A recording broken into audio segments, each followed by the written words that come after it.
Good afternoon mga kasimanwa. Yaman kita ba karon sa may bahin Puok GT Port kung sa siin makita naton ongoing sa gihapon kararo boxing.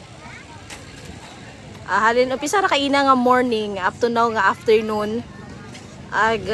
Sa tunga nga ni karaita mainit na itong tiyempo hay padayon sa gihapon kararo aton yung mga residente sa pagdagsa sa Puok GT Port.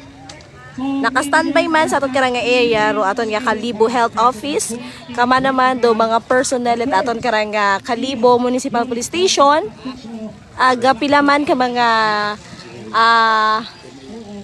MEO Engineering Maintenance.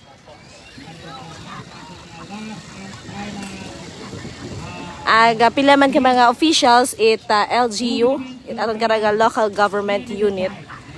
Aton man nga katapoy MDRRMO, Coast Guard,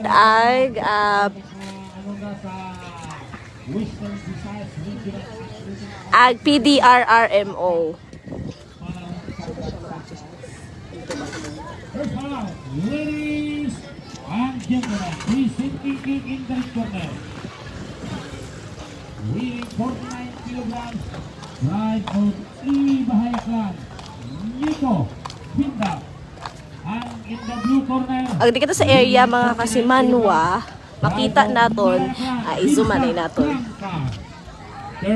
Makita naton apo man nga nagapaligos, although hunas ro tubig, pero sige gihapon naton karang mga residente, mga nagdayo, mga pinamilya sa randay karang area.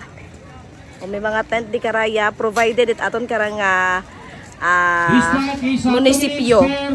Round, dayong minutos to view natin na 2 minutes per round with 3 rounds fight with a 2 minutes per round. Dublira, kinarto ato preliminary 1 minute lang po, 1 minute. Daya 2 minutes.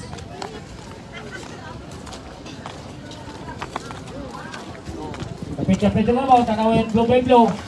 Anong natong kabaw kira koroga common event hasta main event fight.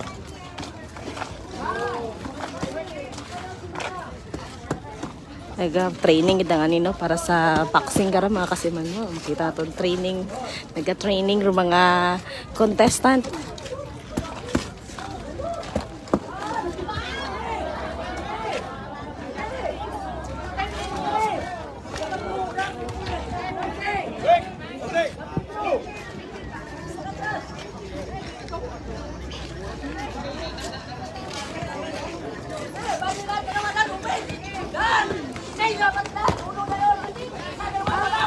Makita naton area sa katong nga part hay inara aton nga Coast Guard no libot man ag naka-standby man sa baybayon para nga ni siguraduhon do seguridad dit aton karaga mga residente nga nagapaligos. Kaina bira nga morning rutube has dapat adi karaya sa may seawall. Ay makaron naghunason nagnabawon do tube nga ni igtuman do mga residente diretsyo o nagpagaligos.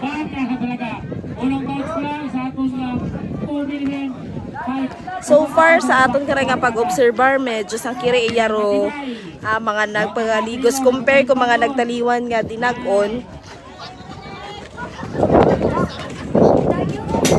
Okay, coaching time.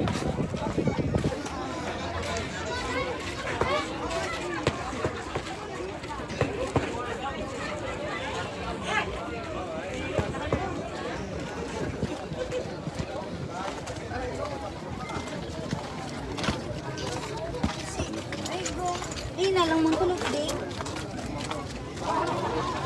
Vlog ka. Ay, ka.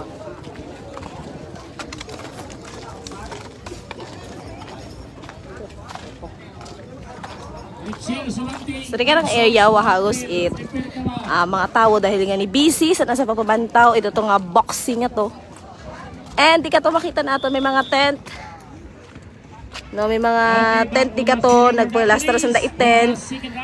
Sa mga nag-swimming man sa baybay nagplaster sa karon andang temporaryo baga karon nga tent or handungan para sa anda karon nga mga ganap outing iya sa Puok Jetty Port mga kasimanwa.